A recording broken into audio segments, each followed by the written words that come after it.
Hello, I'm Tony Spearman-Leach, and welcome to another edition of Montgomery Week in Review. Testing is in the news again. Federal, state, and local levels are discussing this issue, and our results here in Montgomery County are disappointing.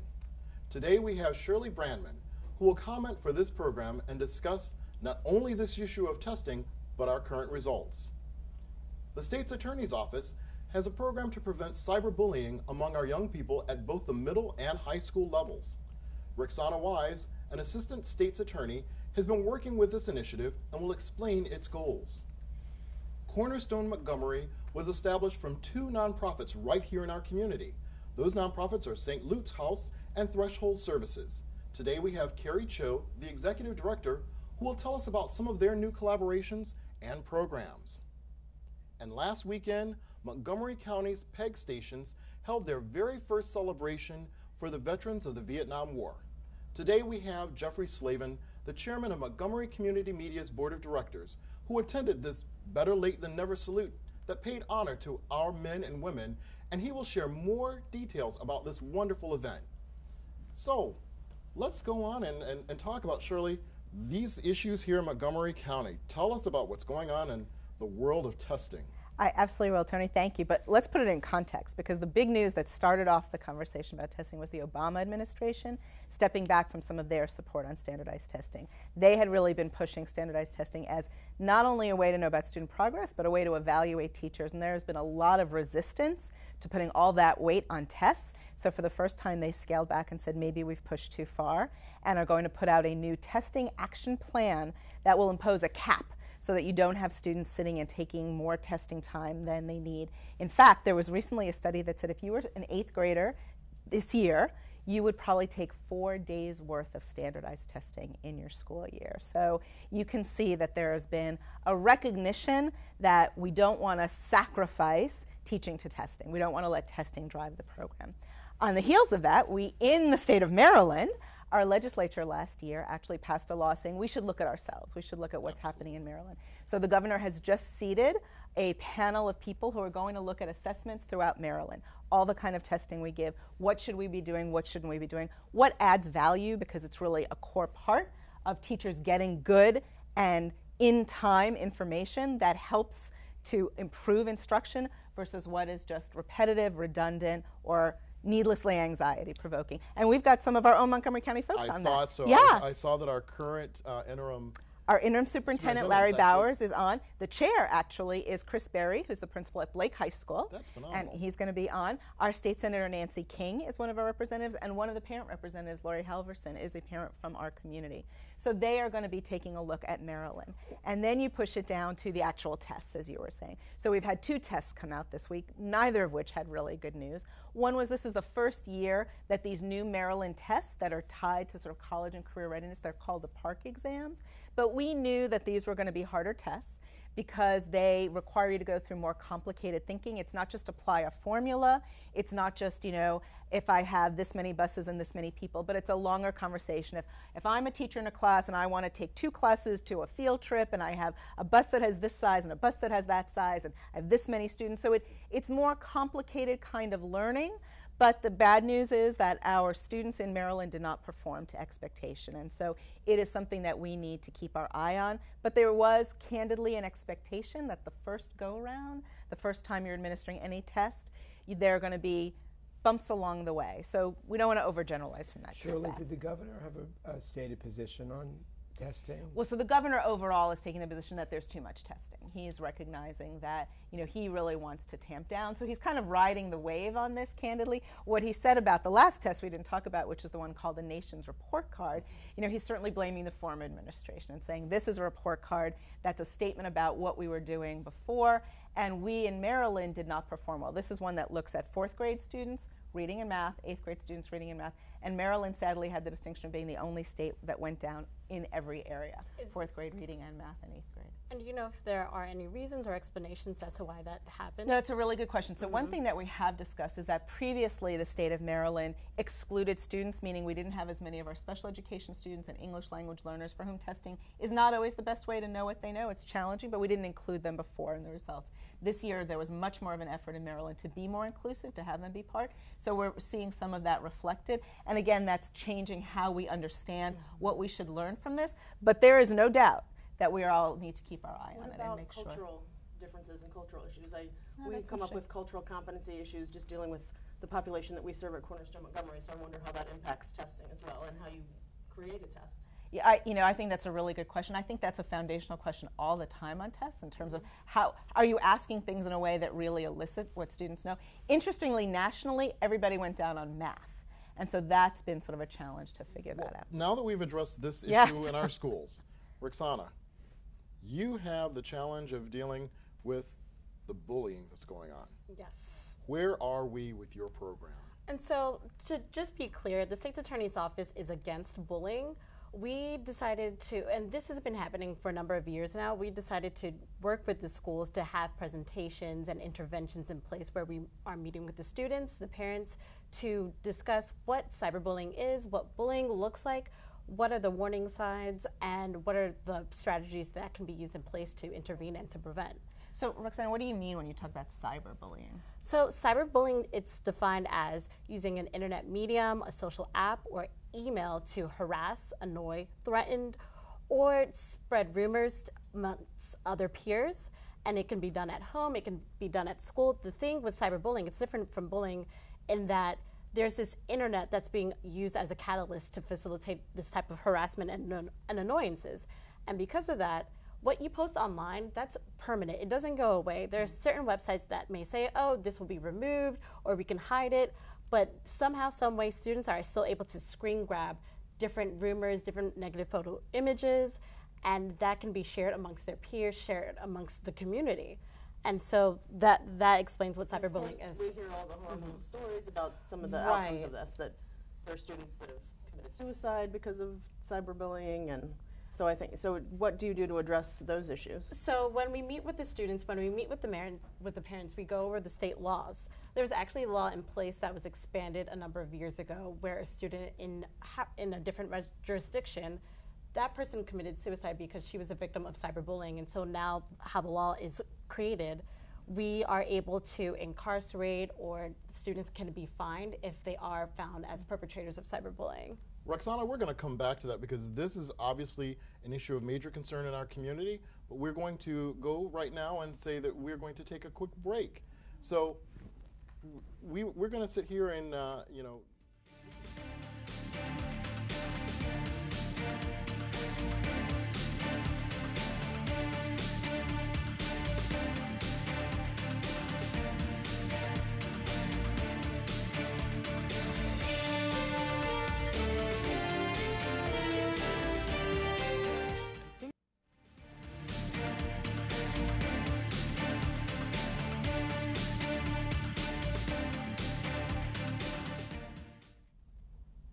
thank you for joining us again. We're back to joining our discussion.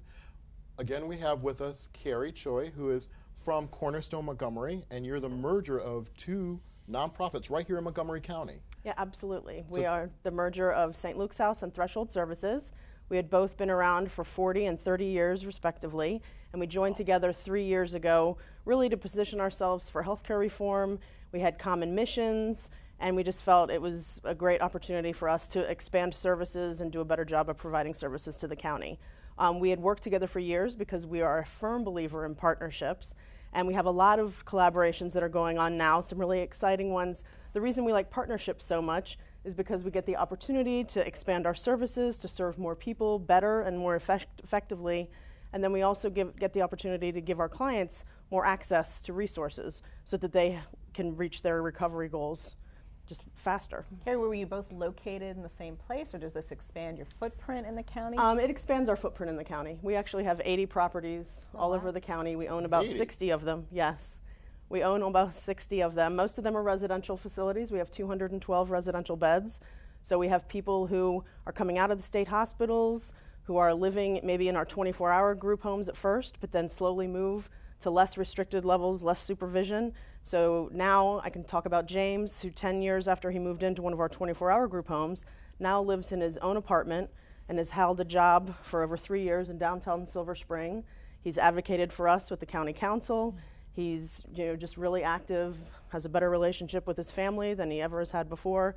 and is just, very independent. And that's what our goal is, to help people integrate back into the community. So does he just access services by coming to one of your sites, or do you go out to meet him? How does it work? It depends on the services that you get. We have outpatient mental health clinics, and generally people go to those clinics, like any doctor's office, to get services from their psychiatrist or their therapist. Or we have case management services that meet clients in the community. So we might go to James's apartment and meet with him there. We might meet with him on the job to provide job coaching. We might meet him at the local Starbucks to talk about whatever he's working on, whatever goals he's working on. So it can be a wide variety. If they're in our residential program, we're often meeting with them in their home, because those are folks that we're helping teach how to cook, budget, cleaning. We're also helping them get jobs. One of our strong beliefs is that people can become more independent and be more involved in the community and integrated if they're employed. So we really help to help people find, get, and keep jobs. But how do people find out about your program? Like, how are they referred to you? How do they enter the program? Well, they enter the program through several ways. Through residential, they have to come through the county, because the core service agency in the Department of Health and Human Services manages residential beds in the county. Oh, okay. So they get referred through that. When we have a vacancy, we contact them and say, hey, we have a vacancy. Can you send us a referral? Okay. Otherwise, we get referrals directly for our clinics, for our case management, for our employment program. So we get referrals from family members, from hospitals, from other community providers, some of the homeless providers. We do have a website. Okay, what is that website? It's www.cornerstonemontgomery.org. Phenomenal, because I want people to know how they can access your services. Absolutely. So, Yes. so tell us more. You were saying how the people are entering and how. Right. Well, in the programs, some of the collaborations, I know we're talking about partnerships. One great partnership we have right now, we have people who are employed, but some of them have odd hours. They might work, they don't get off their shift till 2 in the morning. Well, there's no public transportation then. Or they might live out in the rural parts of the county where there isn't public transportation.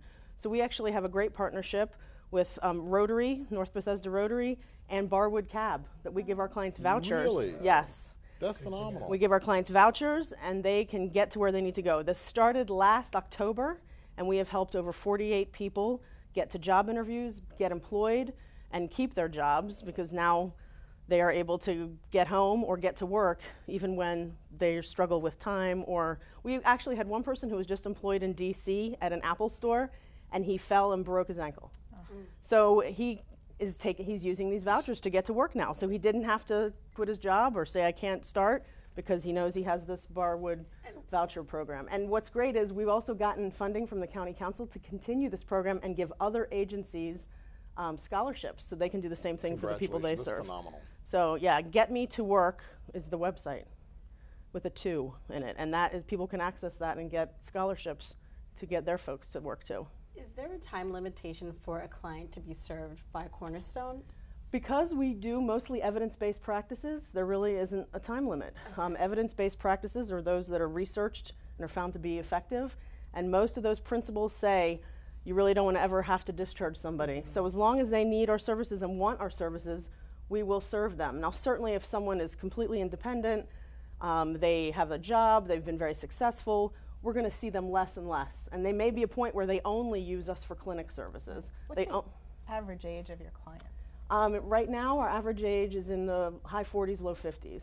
We serve about 2,400 people from ages 16 and up. So we deal with some high school folks and helping them finish high school and get employed. And we definitely hear about some of the bullying issues that come up. And we work with them in the school system as well. And this is a critical area of need here in Montgomery County. We are so proud to see that we have 2 partners that have merged. And of course, when we think about that, we have to think about a large veterans population that experiences many behavioral issues. And of course, Jeffrey, this is what you're here about.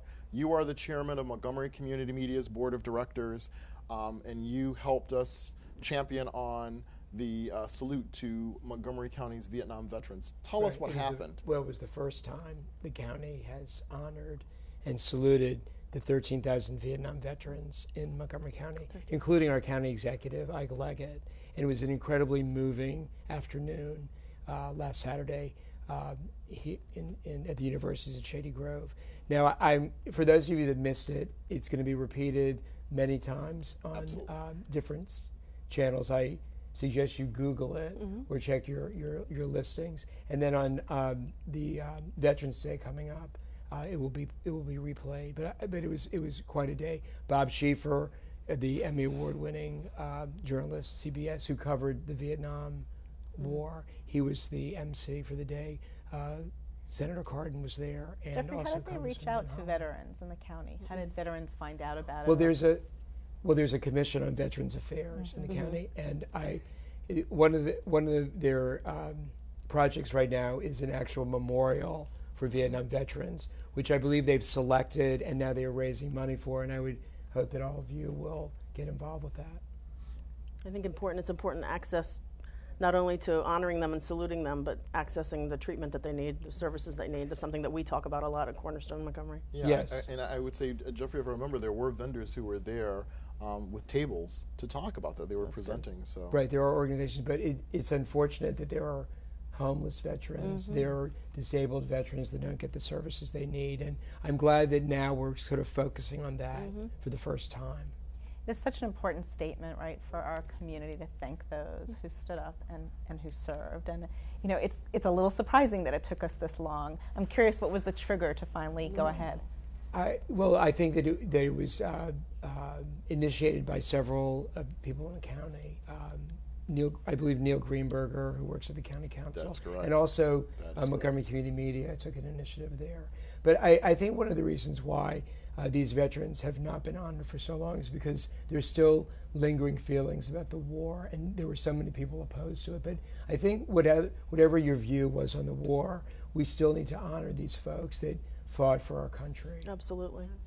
You know, and just so that everyone will know, I know that from Montgomery Community Media standpoint, as I understand it, they took great care to make sure that the behavioral issues were addressed for Vietnam veterans who had needs. But it was phenomenal. I mean, Jeffrey, you got to see the Rolling Thunder come through. Right, and also, I think this is just sort of the start of the conversation. I think now, as we move forward, Veterans Day is coming up on November 11th. I think that we need to make a special emphasis on our Vietnam veterans who have sort of been forgotten for all It these must have been years, so especially moving in for the them county. to be together. Right. Yes. I know, 13,000 of them, and Yes. you wonder how often they get together like that. Yeah. Will there be any upcoming events to honor these veterans in Well, this a lot. year? Or? I think there's a lot that's going to take place In as November. usual on the 11th, but hopefully this year we will all have a special place in our hearts for the Vietnam veterans, especially because of this program. And I hope you will all watch it. Yeah, no, and I hope that everyone does pay attention to it. Jeffrey's absolutely correct. You will be able to see it multiple times on the channel. And as a special tease, as I understand it, there will be a documentary that is separate from the event that will be coming up that will focus just on some very special Vietnam veterans. So, You know, when you think about this population aging and you realize it's really going to be their families who will carry the legacy and the memory, and thinking about how you now capture their stories, really, you know, capture their experiences, their images, and so that they will live on through their kids, through their grandkids. Definitely. So let me ask you, Jeffrey, when we look at this event and all that was put into it, a helicopter, a Rolling Thunder, all of our dignitaries, do you foresee us ever doing anything like this for our Gulf War and our Afghanistan and Iraqi war people? Good idea. I hope we will. I hope we will do that, because those folks, those also were somewhat controversial wars too. And I think we need to put that aside and think about the people that actually that fought for our freedom. Well, and even currently now who are fighting and are coming back with some pretty horrific injuries and life-changing events with PTSD and brain injuries. And so I think it's going to be an ongoing issue moving forward of honoring them, as well as making sure they have access to the treatments and services that they need. Absolutely. And so, you know, there's so much going on in this county, and I thank you, Jeffrey, for bringing this here. There were so many supporters in the county that stepped up to bat for this. It was wonderful. You know, if there are other things that we need to really come back to and grapple with in this county, I am still fascinated with what you're doing here with anti-bullying. It is a crisis in our county. Can you tell us, how do kids or families access information about the anti-bullying effort in Montgomery County? So MCPS has a website. Parents, students, families, they can go onto the MCPS website. They can email cybersafety@mcps.org. They can contact me at my number, 240-777-7461. Could you say that again one more time? 240-777-7461. Okay. And there are unlimited resources regarding anti-bullying initiatives, what to do, how to address it, how to talk to your students, how to talk to peers, how to confront a bully when dealing with such negative circumstances, whether it's cyberbullying or bullying. So what are the resources online? Are they pamphlets? Are they videos? I know you mentioned doing presentations. So what are the resources that parents and students could access? We give PowerPoint presentations, and there's videos attached or embedded in the PowerPoint presentations. We give out pamphlets, we give out brochures. We also, just by word of mouth, by informing the parents and the students, these are things you can do at home. If a negative stranger or if someone that you know is contacting you, reporting that to a trusted adult, speaking to a teacher, to a parent, blocking that person. Many social media websites, emails, they have that function to block someone. And being able to just, if it happens in the school building, there's an anti-bullying form that MCPS has, utilizing that form to let the school personnel know that this issue is going on.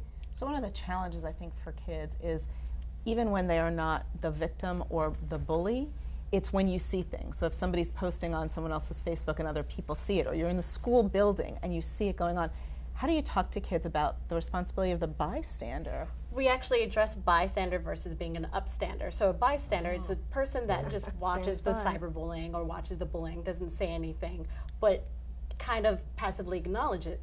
Whereas the upstander, that person either confronts the bully if they don't feel that there's some present danger, or stands with the student that's being victimized by this bullying, saying, hey, I'm here for you. I will not allow this type of negative behavior continue to torment you. So we address that during the cyberbullying presentations. And actually, Verizon Wireless, they provided the State's Attorney's Office with a grant to have this in-depth cyberbullying presentations where we're going to 5 middle schools, and along with doing presentations, we're doing workshops. We're getting students to have dialogue, do plays, to actively role play. They actively think, how am I either being victimized or am I perpetrating this cyberbullying by sharing photos, by sharing negative images, negative words, rumors, posting threads? Am I facilitating it, or am I doing something to stop it? So what kind of reaction do you get from the students when you go into the middle school? Well, some students, they are aware of what cyberbullying is, but many other students are wondering, okay, I think I might have been a victim. I didn't realize, but I just thought, well, Susie, Q, or whoever else, they've been going through it, I'm going through it too. Maybe it's just a common circumstance. But they actually ask many questions. I had a student come up to me last summer asking, okay, well, a negative stranger talked to me online and was saying all these things. What do? I didn't tell anyone. And that's when I let that student know, you need to talk to your trusted adult, whether it's your parent or a teacher. You should never feel like you are in an unsafe position.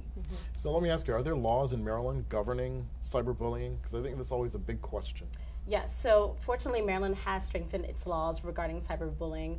A number of years ago, there was a student that unfortunately took her life because she was a victim of cyberbullying, and as a result of that, the misuse of electronic mail has been expanded to include social media. So misuse of internet or social media platform, whether it's indirect cyberbullying or direct cyberbullying. If a student is found engaged in that type of conduct, they can either be incarcerated for up to a year or fined significantly. So this is something that people need to know. There is a recourse. Yes. So as a provider who works with youth in the high schools and their families, we could refer them to the website or the email or you. What if we wanted to bring someone in to talk to the families and the students? Could we reach out the same way and have you come and do a presentation in our offices if the families wanted us to organize something? Exactly. So under the Community Outreach Division, we give presentations not only to schools or to parents, but we do it to community groups too that ask for it. This is, Rexanah, I just want to thank you because this is such a timely and important issue. And I do want to come back because I have this curiosity over here. Testing. Where do you think we're headed? I think that we have recognized that what makes more sense in terms of students seeing a relevance to their learning and also teachers getting information is the kind of assessments that are more genuine when you actually work on a project, when you do something that has passion, when you work with a team, when you collaborate. So I think this sort of project-based, experience-based assessments, we still definitely need to know whether students are learning what we want them to learn, but there are better ways to get the answer. And that's the final word for today. I want to thank you all for joining us this week, and thank you for joining us in another edition of Montgomery Week in Review. Again, I'm Tony Spearman-Leach. Please join us next week at this time for another edition of Montgomery Week in Review. Thank you.